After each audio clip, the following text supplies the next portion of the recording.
नमस्कार, मैं वंदना Khurana child crime alert में आप सभी का स्वागत करती हूँ। और अभी हम जिस मुद्दे पर चर्चा करेंगे, ये आपने अक्सर देखा होगा, छोटे बच्चों को भीख मांगते हुए।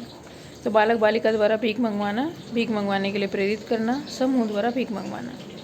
देखिए, कभी कभी मैंने ऐसी कंडीशन में लेडीज़ को देखा है, जेंट्स को देखा है बैठे हुए मंदिर में, कि मंदिर के बाहर या कहीं भी बाहर जहाँ पे वो भीख मांग रहे होते हैं और उनके साथ कोई छोटा बच्चा बैठा होता है। हो सकता है वो उनका अपना भी हो और हो सकता है वो बच्चा चोरी का भी हो, किसी प्रकार से हो सकता है। आपका खुद का बच्चा, मान लो अगर फैमिली कंडीशन ऐसी है, बहुत ज़्यादा ख़राब है, बच्चे भीख मांगने कहीं बैठ जाते हैं जाके, तो वो भी ठीक नहीं है। और दूसरी चीज़ है कि अगर माँ बाप भीख मांग रहे हैं, अब बच्चे को अपने साथ बिठा रहे हैं, वो भी ठीक नहीं है। देखो, भीख मांगना तो किसी भी तरीके से ठीक नहीं है। इसका मतलब हमारा सिस्टम ख़राब है कि लोगों को अभी भी सड़क पर बैठ के भीख मांगनी पड़ रही है। बहुत सारी चीज़ें मैंने देखी हैं कि जब माता पिता को घर से बाहर निकाल दिया जाता है तो वो बड़ी क्रिटिकल कंडीशन में अपना समय व्यतीत करते हैं। वो भीख मांगते हैं कहीं भी जाके बैठ के, और फिर वो अपना समय गुजार रहे होते हैं। ऐसे माता पिता की स्थिति भी देखिए, या पति गुजर गया, सिर्फ माँ रह गई है, पिता गुजर गया, माँ रह रही है, और माँ की कंडीशन इतनी ख़राब है कि उसे भीख मांगने पे वो मजबूर हो जाती है। ठीक है, तो वो भीख मांगना तो खैर हर कंडीशन में गलत है, लेकिन अगर उस लेडी के साथ उसका बच्चा भी भीख मांग रहा है तो ये उससे भी ज़्यादा गलत चीज़ है। अगर आप देखते हो कि आपकी सोसाइटी में भाई किसी के साथ ऐसी घटना घटी है, तो कम से कम उसे भीख मांगने तक मत पहुंचने दीजिए। उसके यहाँ राशन की व्यवस्था कराइए ताकि वो घर में रहे, और घर की व्यवस्था कराइए अगर घर नहीं है तो।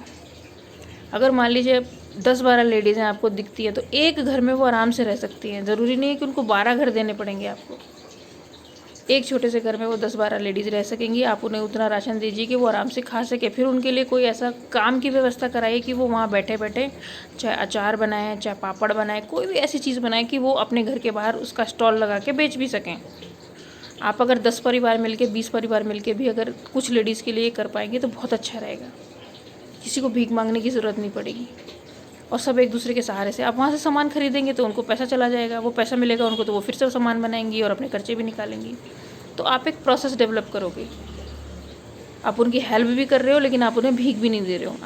आपने उनको सेल्फ डिपेंडेंट बना दिया। तो आप चाहो तो अपने एरिया में कर सकते हो ये सारी चीज़ें, लेकिन उसके लिए आपको पहले खुद को इकट्ठा होना पड़ेगा। 10-20-50 फैमिली इकट्ठी हों, फिर अपने एरिया में कौन कौन लोग भीख मांग रहे हैं उनको सबको इकट्ठा करें, उनको एक जगह आश्रय दें। कौन आदमी उसमें काम कर सकता है, नहीं कर सकता है, वो देखें। जो काम कर सकता है उसको काम दीजिए। जो वो सामान बनाता है खाने पीने का, कुछ ऐसा सामान बनाइए जिसकी कंजम्पशन जो लोग खरीद सके, खा सके। उसको प्रमोट कीजिए, अपने घरों में ही उसको सामान को खरीद के लाइए। उन लोगों को इंस्टिगेट कीजिए और बनाएं सामान, उनकी हर तरीके से मदद कीजिए। कम से कम आप अपने समाज में रहते हुए आपके समाज के लोग भीख मांगे, ये आपके लिए शर्म की बात है। इस तरीके से हम एक जो ये भीख मांगने वाली जो स्थिति है, इससे निकाला जा सकता है लोगों को। अगर सब अपने एरिया में करेंगे तो मुझको नहीं लगता कि किसी एरिया में हज़ारों आदमी कभी भीख नहीं मांगते हैं। कुछ गिनती के ही लोग होते हैं ऐसे। और हाँ, इसके अलावा अगर कोई जैसे समूह द्वारा भीख मंगवाना, मान लो कोई भीख मंगवाई जा रही है किसी के द्वारा, तो ऐसे लोगों की हम पुलिस स्टेशन में जाके कंप्लेंट कर सकते हैं कि जहाँ पे आप किसी को भीख मांगने से हटाना चाहते हैं, लेकिन वो बार बार वहीं पहुँच जाता है भीख मांगने, क्योंकि वो जितना उसका भीख का पैसा कमाएगा, उसका एक हिस्सा उसको किसी गैंग को देना पड़ता है, और वो उसके रहने की व्यवस्था कर रहा है, खाने की व्यवस्था कर रहा है। तो ऐसी लॉबी को, ऐसी गैंग को पकड़वाने में भी आप पुलिस की मदद कर सकते हैं, और हो सकता है वहाँ से और बच्चे छुड़ाए जा सके, महिलाएं छुड़ाई जा सके। बहुत सारी चीज़ें आप कर सकते हैं। आप देखिए, आप जो भीख मांगने वाले या इस तरीके के लोग मांगने वाले हर जगह आपको मिल जाएंगे। जहाँ खाने पीने के स्टॉल लगे होते हैं वहाँ पे भी ये घूम रहे होते हैं, मंदिर या ऐसी जगहों के सामने बैठे होते हैं।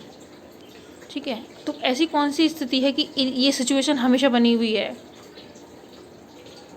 आप भी देख रहे आ रहे होगे, आपके पिताजी से पूछो कि लोग कितने भीख मांगते थे पहले। तो ये सिचुएशन ख़त्म क्यों नहीं हो रही? इसका मतलब हमारी सोसाइटी वेल डेवलप्ड नहीं है। अगर सोसाइटी हमारी वेल डेवलप्ड होती तो एक व्यक्ति भी भीख नहीं मांग रहा होता, बल्कि मदद कर रहा होता सड़क पे खड़ा होकर एक दूसरे की। तो कहीं तो कमी है। तो कोशिश कीजिए कि इस तरीके से कोई काम आप किसी की हेल्प कर सके। नहीं तो कम से कम अगर आप जानते हैं कि कोई अपने बच्चे से भीख मंगवा रहा है तो उसको रोकिए। ठीक है, आप जाके उसके परिवार में बोल तो सकते हो कि आप अपने बच्चे को भीख मांगने मत भेजो। हो सकता है कि परिवार की ऐसी सिचुएशन हो, पैसे ना हो और वो भीख मांगने, माँ ही भेजती हो बच्चों को। या बच्चे के दिमाग में ये बैठ गया हो कि भीख मांगने से अच्छा पैसा कमाया जा सकता है। होता है ना दूसरों को देख के कि अच्छा लोग पैसे दे के जा रहे हैं तो मैं भी बढ़ जाता हूँ, दूसरे को देखा देखी। कुछ भी स्थिति में अगर ऐसी स्थिति आती है भीख मांगना तो ये अपराध है, और ऐसी अपराध से सबको बचाइए। आप ये मत सोचिए कि आपसे कोई भीख मांगने आता है तो आप फटाफट उसमें उसको 1 रुपया निकाल के, 10 रुपये निकाल के, 100 रुपये निकाल के उसकी स्थिति को देख के दे देते हैं।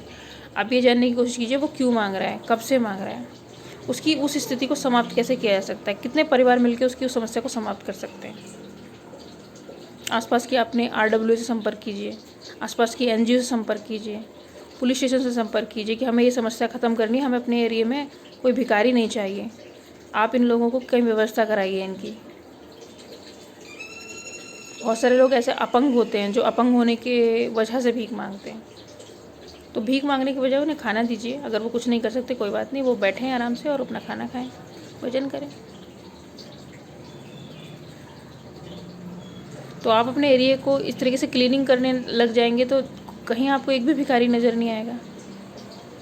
भाई कोई किसी पे एहसान नहीं कर रहा है, यहाँ पे सब अपने हिस्से का ही खाना खा रहे हैं, और आप भी किसी की हेल्प नहीं कर रहे हो, आप अपनी जिम्मेदारी पूरी कर रहे हो।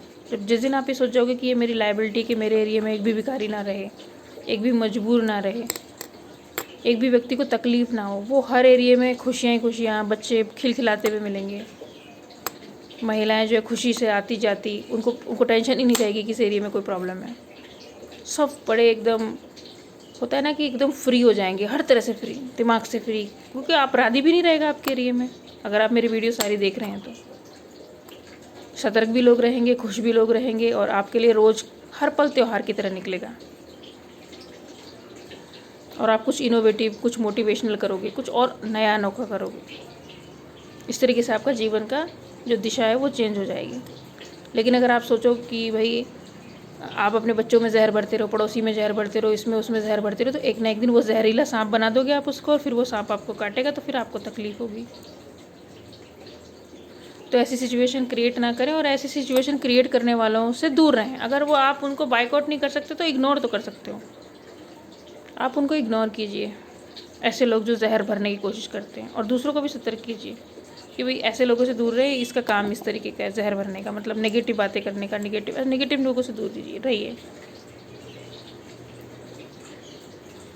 और अगर आपको लगता है कि भाई किसी और टॉपिक पे वीडियो बनानी चाहिए, बच्चों के साथ ऐसा ऐसा भी होता है, आप इस पे बताइए, तो आप मुझे सिर्फ एक कमेंट लिखिए कि इस टॉपिक के ऊपर आप वीडियो बनाइए, ये भी बच्चों के लिए, मतलब बच्चों के साथ ऐसा भी होता है। तो जितना मेरा एक्सपीरियंस है, या मैंने अपना सोसाइटी से या हम केस लॉस से ऑब्ज़र्व करा है, वो फिर मैं आपको बताऊंगी। और आगे आने वाली वीडियोस में हम केस लॉस भी डिस्कस करेंगे। हमारे देश में बच्चों के साथ कैसी कैसी घटनाएं हुई हैं, हो रही हैं, या फिर दूसरे देशों में बच्चों के साथ किस प्रकार के अपराध हो रहे हैं, या बच्चे किस प्रकार के अपराध कर रहे हैं। दोनों ही प्रकार के केसेस हम इसमें डिस्कस करेंगे आगे भविष्य में। बच्चे किस प्रकार के अपराध कर सकते हैं या कर रहे हैं, या बच्चों के साथ साथ कौन से अपराध अभी भी हो रहे हैं जिनसे हम सतर्क रह सकते हैं। मैंने वैसे तो इतने सारे अपराधों के बारे में बता दिया, मोस्टली लोग जानते ही हैं बच्चों के साथ क्या क्या घटनाएं हो सकती है, लेकिन फिर भी इसको सीरियसली लेके चले, क्योंकि बच्चे हैं बेस। अगर आप बच्चे को मजबूत कर देंगे तो उसकी आप समझ लीजिए पूरी लाइफ आप उसकी सेव कर रहे हैं। एक होता है सेल्फ डिफेंस कि हमें एक लाठी रखनी है अपने पास, ठीक है, यहाँ पे बंदूक रखनी है अपने पास, तलवार रखनी है, सेल्फ डिफेंस के लिए ढाल रखनी है। एक होता है आप अपने बच्चे की नींव बना रहे हो, ऐसी उसको तेज़ दिमाग बना रहे हो, ताकि वो सिर्फ सिचुएशन से, परिस्थिति से, सामने वाले के हाव भाव से ये जान जाए कि अपराधी किस्म का व्यक्ति है। वो भी मैं बताऊंगी कि हम किसी के हाव भाव से, बातों से, या हम उसके चेहरे से, उसके शरीर की कदकाठी से पता कर सकते हैं कि वो व्यक्ति संदिग्ध हो सकता है या वो अपराधी हो सकता है। इस बारे में भी हम लोग बात करेंगे कि साइकोलॉजिकल एनिमी कैसा होता है, जो साइकोलॉजिकली आप पे वार करता है या आपके बच्चे को साइकोलॉजिकली चेंज करता है। इस प्रकार के अपराधी कैसे होते हैं। रेगुलर ऑफेंडर जो बार बार मतलब सेम अपराध करते हैं, अलग अलग प्रकार के अपराध करते हैं। साइकोलॉजिकल, ठीक है, मानसिक अपराधी मतलब मानसिक रूप से। और जितने भी प्रकार के अपराधी होते हैं हम इसमें डिस्कस करेंगे। और मैं चाहती हूँ हर बच्चा इन वीडियोस को देख के अपने दोस्तों को दिखाए, अपने साथियों को, अपनी क्लासरूम में सबको दिखाए। और अगर कोई बड़ा इसको देख रहा है तो वो अगर वो टीचर है तो अपने बच्चों को अपने क्लासरूम में ज़रूर एक एक वीडियो को दिखाए, और अगर उसको लगता है कि वो मुझसे अच्छा एक्सप्लेन कर सकता है तो वो करे एक्सप्लेन सारे बच्चों को कि ऐसा ऐसी चीज़ें होती हैं, आप सतर्क रहो। अगर आप एक अच्छे टीचर हो, आप एक अच्छे गुरु तभी बन सकते हो जब आप अपने शिष्य को मजबूत कर दो कि तुम्हारे साथ ऐसी ऐसी घटना हो सकती है। अगर ऐसी घटना कोई भी करने की कोशिश करता है या प्रेरित करता है किसी और को तुम्हारे साथ ऐसा करने के लिए, तो तुरंत आप मुझे आके बताओ, मुझे नहीं तो किसी को बताओ, शोर मचाओ, पत्थर मारो ऐसे आदमी को उठा के। अगर माता पिता सुन रहे हैं तो अपने बच्चे को बताएं, भाई सुन रहा है तो अपने छोटे भाई बहनों को बताएं। लोग सोचते हैं समय के साथ हम सब ठीक हो जाएगा, लेकिन नहीं, अब तो बताने से ही सारी चीज़ें होंगी। बताइए, समझाइए, बार बार बात कीजिए इस बारे में, 1000 बार बात कीजिए, बच्चों के दिमाग में इस चीज़ को बिठाइए ऐसा ऐसा होता है, तब बच्चों को समझ में आएगी। नहीं तो बच्चे आपको घर में आके बता नहीं पाएंगे उनके साथ क्या हो गया है, वो कभी ज़िंदगी में नहीं बता पाएंगे उनके साथ क्या हुआ था। हर आदमी इस चीज़ से गुजरा हुआ है, उसके साथ कहीं ना कहीं कुछ ना कुछ गलत हुआ है। हर लड़की, हर लेडीज़ इन चीज़ों से गुजरी हुई है। उसके साथ हज़ारों बार कभी कोई किसी ने छेड़खानी करी, किसी ने कोई ताना कसा, किसी ने कोई अभद्र टिप्पणी की है, किसी ने अब्यूसिव लैंग्वेज यूज़ करी है, गाली दी है। आदमी, लड़का लड़की या आदमी औरत, हर चीज़ इस चीज़ को अपनी लाइफ में हज़ारों बार फेस करता है, लेकिन कभी अपने बच्चे को नहीं बताता भाई मेरे साथ ऐसा ऐसा हुआ था, तुम्हारे साथ भी हो सकता है ऐसा, या तुम्हारे साथ किसी ने ऐसा करने की कोशिश तो नहीं की थी, मुझे बताओ। बच्चों के साथ बातें करो, खूब बातें करो, उनकी तकलीफ़ में मरहम की तरह आप उनके साथ होने चाहिए। माता पिता मरहम की तरह काम करें, बच्चा कभी आपको छोड़ के नहीं जाएगा। उसके अंदर जहर मत भरो, उसके साथ पक्षपात मत करो, उसे मारो पीटो मत, डांटो मत, सजा मत दो उसको। वो जैसा भी अच्छा बुरा आपकी खुद की रचना है, आप उसे समझ ही नहीं पा रहे हो। अगर आप उसे समझ लोगे तो वो आप उसे समझ लोगे, आप कुछ समझाने की ज़रूरत नहीं पड़ेगी। उसे सात्विक बनाओ, सात्विकता उसके अंदर भरो, उसको वेद पुराण पढ़ाओ, उसको लैंग्वेजेस पढ़ाओ, उसको अपनी वैल्यूज़ बताओ, अपने पूर्वजों की वैल्यू बताओ, हमारे लोगों ने ये सब किया था। समाज के बारे में बताओ, अच्छाइयों के बारे में बताओ, बुराइयों के बारे में बताओ। सही गलत का फैसला करना सिखाओ उसको, ये सही है, ये गलत है। अगर आपको कोई कुछ बनाना ही है ना अपने बच्चे को, तो वीर विक्रमादित्य बनाओ। एक न्यायाधीश की तरह होना चाहिए, उसको पता होना चाहिए कि ऐसी सिचुएशन में मुझे क्या करना है, या किसी और के साथ ऐसी सिचुएशन आती है तो मुझे क्या करना है। अगर आपको कुछ बनाना ही है अपने बच्चे को, उसे डरपोक मत बनाओ। इसी के साथ मैं वीडियो समाप्त करती हूँ। वंदे मातरम।